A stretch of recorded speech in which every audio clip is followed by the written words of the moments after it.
च सुरेन्द्रे च कौशिके पाद संस्पृति निर्विशेष मनस्काय श्री वीर स्वामी ने वीतराग पुरुष भगवान महावीर को शक्ति वंदना।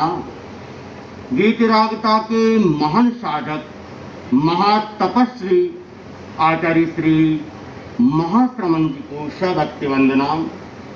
महासर्वतोभद्र तप आराधक मुनि प्रतीक कुमार जी, महाराजकुमार श्री विश्वराज सिंह जी, राजाधिराज श्री गोपाल चरण सिंह जी, कार्यक्रम के मुख्य अतिथि पदमचंद जी सा पटावरी, कांतिलाल जी सा सोलंकी, रमेश जी धाकर कार्यक्रम के अध्यक्ष और समस्त तप अनुमोदना में आई हुई जनमेदनी। समय काफी हो चुका है और एक तरह से आपके भी आज काफी तपस्या हो गई है। मैं कोशिश करूंगा जितना कम बोल सकूं, लेकिन कई बातें ऐसी है मुझे छोड़नी भी पड़ेगी, लेकिन जितना मैं कुछ कह सकता हूं, सर्वप्रथम मैं अपनी बात को दो मुक्तक के साथ में उसमें एक सारांश आ जाएगा, उसके बाद ही मैं अपनी तपस्वी के हृदय में कंपन नहीं होता और तपस्वी का मन चंचल नहीं होता। करते हैं मंत्र मुक्त संकल्प शक्ति की साधना, करते हैं मंत्र मुक्त संकल्प शक्ति की साधना। तपस्वी पर किसी का बंधन नहीं होता, तपस्वी पर किसी का बंधन नहीं होता। तो ये जो तप है ये सामान्य तप नहीं है और सुनकर ही कंपन हो जाता है, लेकिन जो तपस्वी होते हैं उनके मन में न तो कंपनता आती है न मन की चंचलता आती है, और तभी ऐसी बड़ी तपस्या पूरी हो सकती है। तेरापन धर्म संघ में अनेक तपस्वी हुए और तपस्या के द्वारा नए नए कीर्तिमान स्थापित किए हैं। आज भी मुखरित है तपस्वी संतों का तप इतिहास, आज भी मुखरित है तपस्वी संतों का तप इतिहास।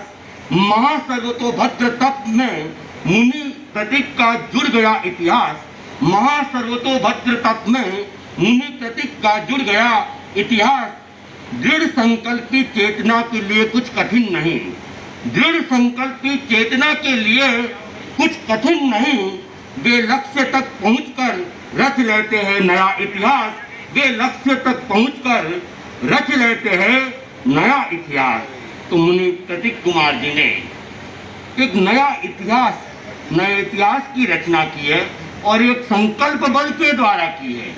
बाकी 243 दिन का ये तप, और जिसमें 4 के बाद 5, 5 के बाद 6, 7 इस प्रकार की तपस्या और बीच में एक दिन का भोजन, अपने आप में बड़ा दुर्लभ माहौल है।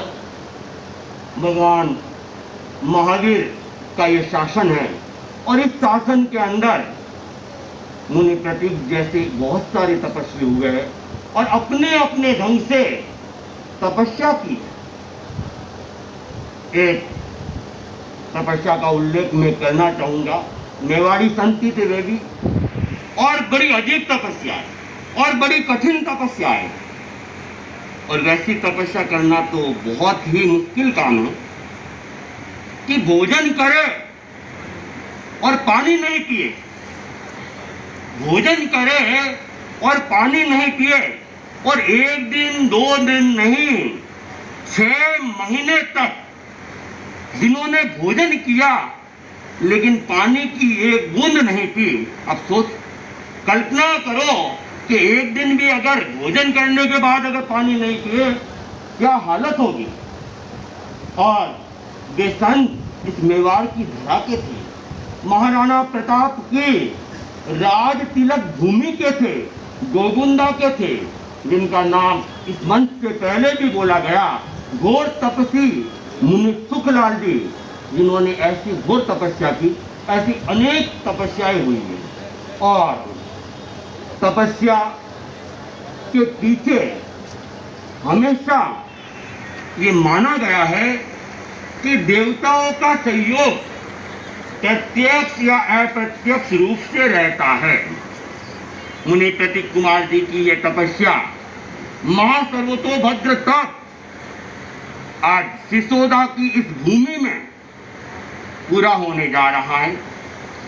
छत्रपाल भैरू जी की यह भूमि है और इस भूमि में यह परिसंपन्न हुआ है और बड़ी सातापूर्वक परिसंपन्न हुआ है। तो मैं मानता हूं उनका भी अप्रत्यक्ष रूप से हमें सहयोग रहा होगा। मुनि प्रतीक कुमार जी अभी छोटे हैं और बड़ी बड़ी तपस्या करने लगे हैं। इस तपस्या के पीछे अनेक दिव्य कारण हो सकते हैं, मैं भी देख रहा हूं, क्योंकि इनका जन्म जहां हुआ वो भूमि सामान्य भूमि नहीं है, वो एक तीर्थ भूमि है, वो एक तपोभूमि है और उस भूमि में आज भी अनेक अनेक तपस्वी हुए हैं, हो रहे हैं। आप सोचेंगे कौन सी भूमि है वो भूमि है इनकी मुनि प्रतीक की जन्मभूमि, मेरी भी जन्मभूमि, जसोल की भूमि, महा लघु निष्क्रियकृतक की प्रथम परिपाटी करने वाली तेरापन धर्म की प्रथम साध्वी उस जसोल भूमि की साध्वी धन्ना जी ने सबसे पहले ये तप किया था, तो जसोल की भूमि के से। और पिछली बार मेरा अपना चातुर्मास अपनी ही जन्म भूमि में हुआ था और वह तीर्थ भूमि कहलाती है, माँ रानी भटियानी की तीर्थ भूमि कहलाती है। और पिछली बार उस भूमि में मुझे भी मुनि धर्मेश कुमार स्वामी, मुनि विनोद कुमार स्वामी के सहयोग से 31 दिन की तपस्या का एक शुभ अवसर मुझे प्राप्त हुआ था और अनेक साधु साध्वियों ने तप अनुमोदना में गीत और अपनी भावनाएं भेजी थी। उन भावनाओं में एक गीत था और उस गीत की एक लाइन थी, माँ भटियानी तीर्थ पर तपरी ज्योत जगाई है। वो लाइन मेरे दिमाग में अनेक बार घूमती रही और उस तप की ज्योति के बाद मैं गुरु दर्शनों के लिए गया। शायद सब कुछ दिव्यता के साथ पीछे से हो रहा था और जिस दिन मैंने गुरुदेव के दर्शन किए वो भी मेरा मुहूर्त था और वही मुहूर्त उनकी तपस्या के चालू करने का था। इन्होंने गुरुदेव के पास में तपस्या का प्रत्याख्यान कर लिया और विहार हुआ। सबसे पहले इनको अगर न्यारा के उस दिन कोई संत मिले तो वो मैं मिला। धर्मेश मुनि 10 कदम पीछे थे और सबसे आगे मैं चल रहा था और इन्होंने वंदना की और मुझे सूचना दी कि आज से मैंने महासर्वतोभद्र तप का प्रारंभ कर दिया और मैंने मंगल कामना की। मुझे पता नहीं थी ये पहली मंगल कामना जो न्यारे के संत इनको दे रहे हैं उन्हीं की सन्निधि में ये पूरा होने वाला। पता नहीं दिव्यता कहाँ से कहाँ ले जाती है। तो अनायास हुआ और विदासर गए। कोई कल्पना नहीं थी ये मेरे साथ रहेंगे। मुझे हर्षलाल जी स्वामी की सेवा के लिए आचार्य प्रवर ने कृपा करके नियोजित कर लिया था। बाद में आएंगे मेरे पास कि आपके साथ रहना, आपके साथ चलना है। मैंने कहा देरी कर ली, 2 दिन पहले आते तो चिंतन कर सकता था, अब तो मैं मुनिश्री के साथ हो गया हूँ। फिर भी इनका रिक्वेस्ट थी, मैंने इनको धर्मेश मुनि के पास भेज दिया। फिर आचार्य श्री के पास गए, काफी लंबा प्रसंग भी चला और अंत में रात का चिंतन इनका मेरे सामने आया।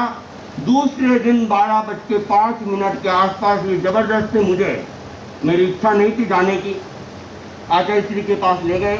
इन्होंने अपनी बात रखी और आचार्य प्रवर ने फरमाया, बोलो क्या करना है। मेरे सामने भी एक असमझता की स्थिति, क्या करूं क्या करूं। मैंने आचार्य प्रवर को कहा कि आप चाहे मैं मुनि श्री हर्षराज स्वामी की सेवा में जाऊं, कोई दिक्कत मुझे